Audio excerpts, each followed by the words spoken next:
हम्म। कल्पना कीजिए कोई शहर के किसी भयंकर ट्रैफिक जैम में फंसा है।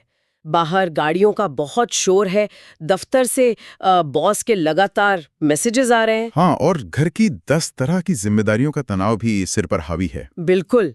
लेकिन ठीक उसी पल उस इंसान के भीतर वैसी ही गहरी अविचलित शांति है। मतलब बिल्कुल वैसी ही शांति जैसे हिमालय की किसी बर्फीली गुफा में बैठे किसी तपस्वी की होती है। सुनने में ये थोड़ा असंभव सा लगता है ना। हाँ, क्योंकि अक्सर जब हम मन की शांति या अध्यात्म की बात करते हैं तो हमारे दिमाग में बस पलायन का ही विचार आता है। सही बात है। इंसानी दिमाग ने जीवन को दो बहुत ही सख्त हिस्सों में बांट दिया है। एक तरफ भौतिक या सांसारिक जीवन है, जिसमें नौकरी, परिवार और संघर्ष है। और दूसरी तरफ आध्यात्मिक जीवन है, जिसे हम अक्सर एकांत और सब कुछ छोड़ देने से जोड़कर देखते हैं। बिल्कुल।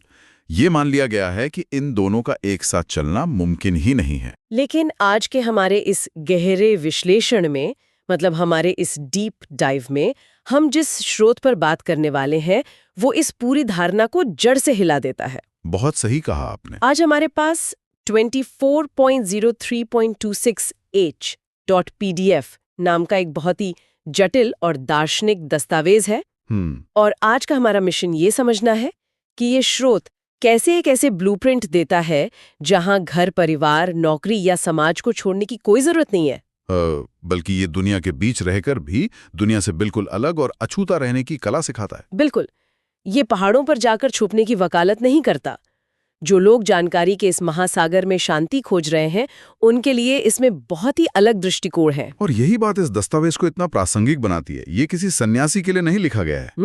ये उस आम इंसान के लिए है जो हर दिन समाज के बीच संघर्ष कर रहा है। स्रोत स्पष्ट रूप से गृहस्थ व्यवहार यानी पारिवारिक जीवन में रहते हुए आंतरिक पवित्रता बनाए रखने पर जोर देता है। और इस बात को समझाने के लिए स्रोत में एक बहुत ही खूबसूरत रूपक है कमल के फूल का। हाँ, कमल का फूल।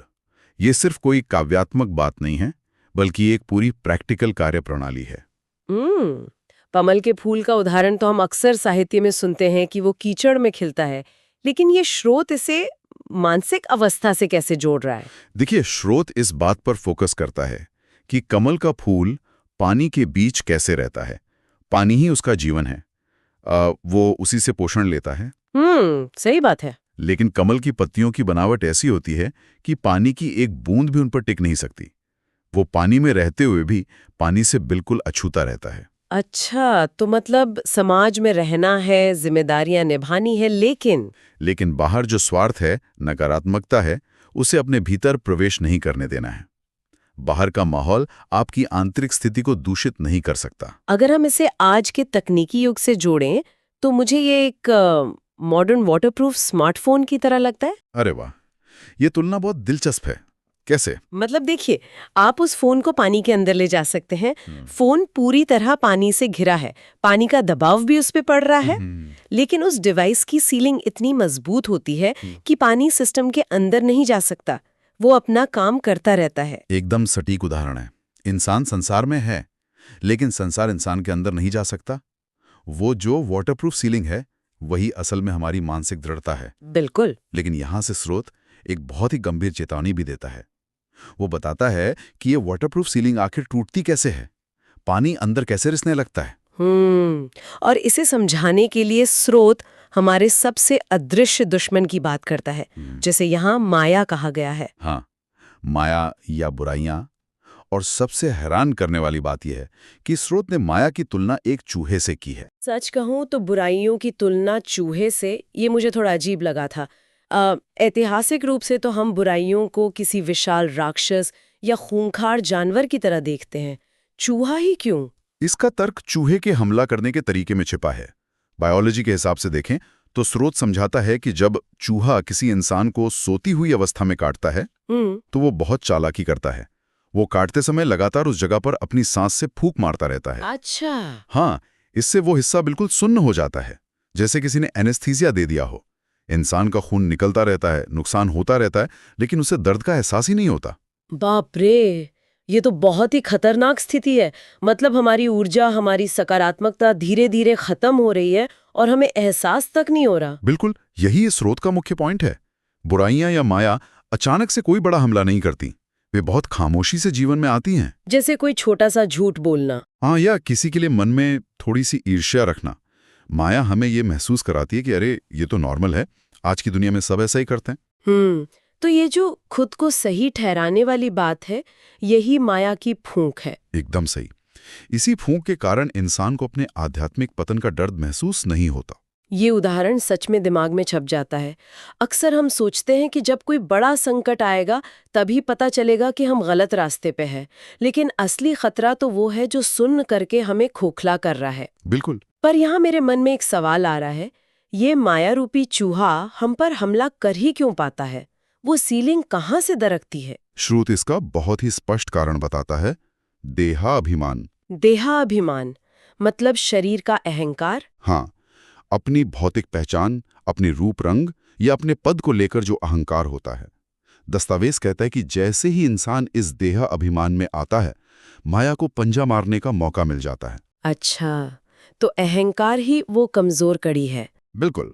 इसलिए लक्ष्य देही अभिमानी बनने का है, यानी खुद को सिर्फ एक शरीर नहीं बल्कि उसके भीतर मौजूद एक चैतन्य आत्मा या देही समझना। जब चेतना शरीर से ऊपर उठ जाती है तो बाहरी बुराइयां उसे छू नहीं पाती। सही कहा। लेकिन देखिए, इस पूरी बात से एक बहुत ही बुनियादी दार्शनिक सवाल खड़ा होता है। कौन सा? अगर ये माया इस दुनिया में इतनी गहराई से मौजूद है कि हमें लगातार भटका रहे, तो फिर ईश्वर कहाँ है? मतलब हमने तो हमेशा यही सुना है कि ईश्वर कण-कण में बसा है, वो सर्वव्यापी है।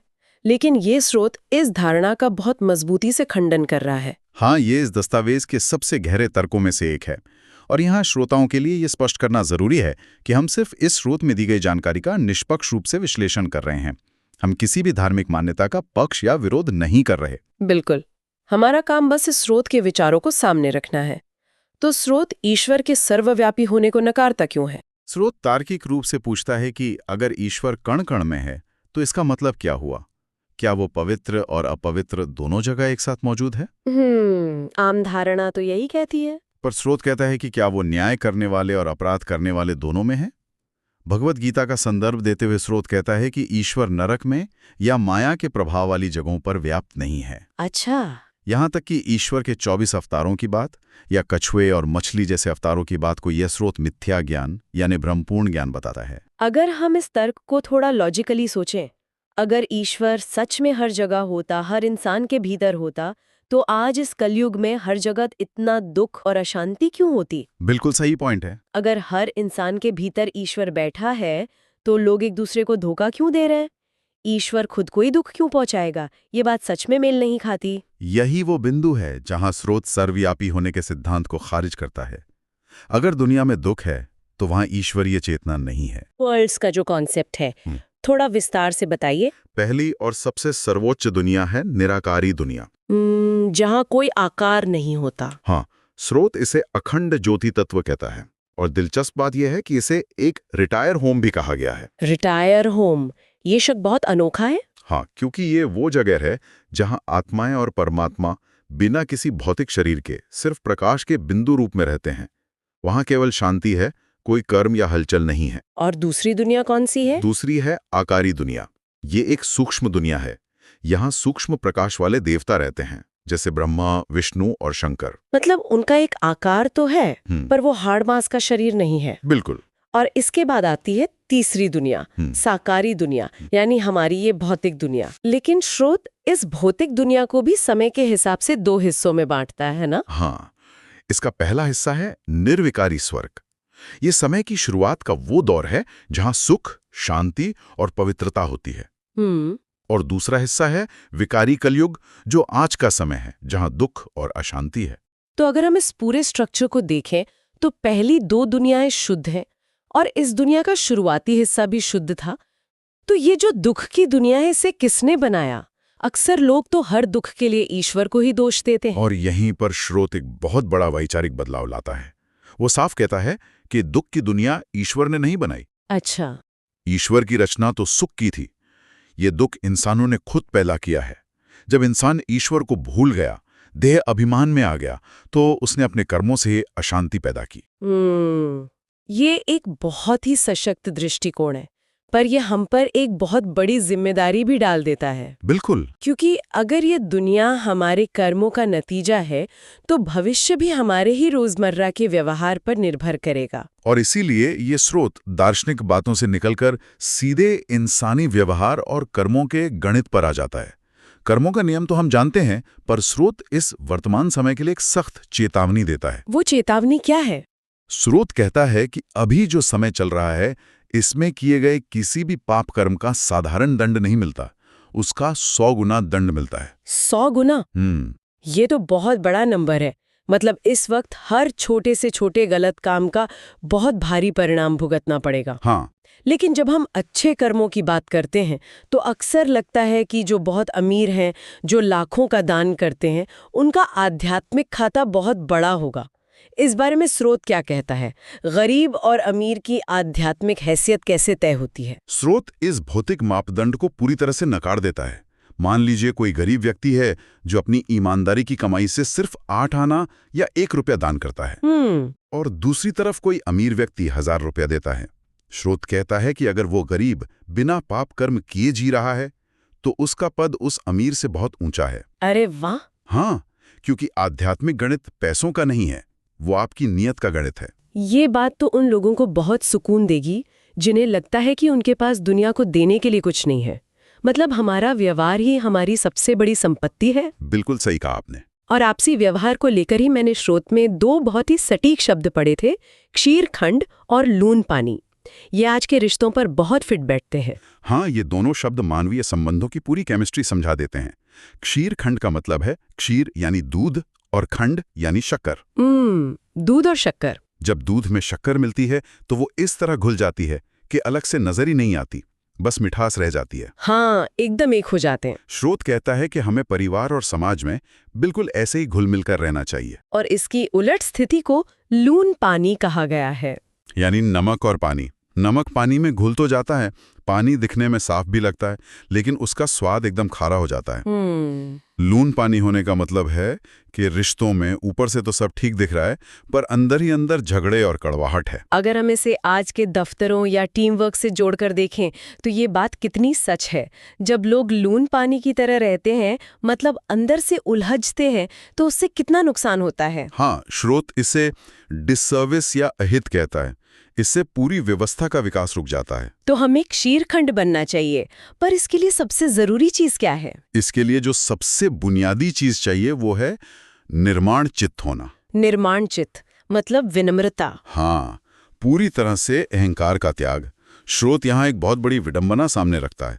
वो कहता है कि परमपिता जो इस ब्रह्मांड का रचयिता है, वो खुद एक आज्ञाकारी सेवक की तरह, एक ओबीडिएंट सर्वेंट की तरह बिना किसी अहंकार के काम करता है। ये तो बहुत ही गहरी बात है। जो सत्ता पूरे ब्रह्मांड को चला रही है वो एक सेवक की भूमिका में है। बिल्कुल। और दूसरी तरफ इंसान है जिसकी हैसियत इस ब्रह्मांड में एक धूल के कण बराबर भी नहीं है, पर वो अपने छोटे से पद या बैंक बैलेंस को लेकर इतना बड़ा अहंकार पाले रहता है। और यही अहंकार हमारे पतन का कारण बनता है। इसके अलावा स्रोत एक और बड़ी व्यावहारिक चुनौती की बात करता है, शारीरिक बीमारियां या कष्ट, जिसे स्रोत में कर्म भोग कहा गया है। हाँ, कर्म भोग यानी पिछले कर्मों का ऐसा परिणाम जो शरीर को सहना पड़ रहा है। लेकिन स्रोत सिर्फ समस्या नहीं बताता, वो इस कर्म भोग को कर्म योग में बदलने का तरीका भी सिखाता है। ये थोड़ा जटिल लगता है। शारीरिक दर्द तो बहुत रियल होता है, उसे हम कर्मयोग में कैसे बदल सकते हैं? इसके लिए स्रोत चेतना को अलग करने की बात करता है। वो कहता है कि इंसान को खुद को इस शरीर रूपी चोले से अलग समझना होगा। चोला मतलब एक कॉस्ट्यूम की तरह? बिल्कुल। जैसे हम कपड़े पहनते हैं, वैसे ही आत्मा ने इस शरीर का चोला पहना हुआ है। जब शरीर में दर्द हो तो ये महसूस करने की कोशिश करनी चाहिए कि ये कष्ट सिर्फ इस बाहरी चोले को हो रहा है, मेरे असली स्वरूप को नहीं। अच्छा, तो ये मानसिक अलगाव हमें उस भयंकर दर्द के बीच भी शांत रख सकता है। हाँ, यही कर्म भोग को कर्म योग बनाना है। अगर हम आज की इस पूरी चर्चा को समेटें तो एक बात तो साफ है। क्या? यह स्रोत सिर्फ पढ़ने की कोई किताब नहीं है। ये असल में कमल के फूल की तरह जीने का, चूहे रूपी माया से बचने का और क्षीरखंड की तरह मीठे संबंध बनाने का एक पूरा प्रैक्टिकल मैनुअल है। मैं आपकी इस बात से पूरी तरह सहमत हूँ। ये ज्ञान को हर पल के व्यवहार में उतारने की बात करता है। तो श्रोताओं, आज के इस गहरे विश्लेषण को खत्म करने से पहले मैं आपके सामने एक विचार छोड़ना चाहती हूँ। स्रोत के अंत में कहा गया है कि यह शरीर सिर्फ एक चोला है जिसे हम 1 सेकंड में खुद से अलग महसूस कर सकते हैं। बिल्कुल। किसी शारीरिक दर्द को या किसी इंसान के तीखे शब्दों को आप ये सोचकर देखें कि ये तो सिर्फ मेरे चोले पर आ रहा है, मुझ पर नहीं। तो क्या वो दर्द या वो गुस्सा आप पर हावी हो पाएगा? ये सच में नजरिया बदल देने वाली बात है। क्या ये एक छोटा सा विचार आपकी पूरी दुनिया नहीं बदल सकता? इसी सवाल के साथ हम आज का ये डीप डाइव यहीं खत्म करते हैं। नई चीजें सीखते रहिए और ज्ञान की गहराइयों में ऐसे ही उतरते रहिए। मिलते हैं।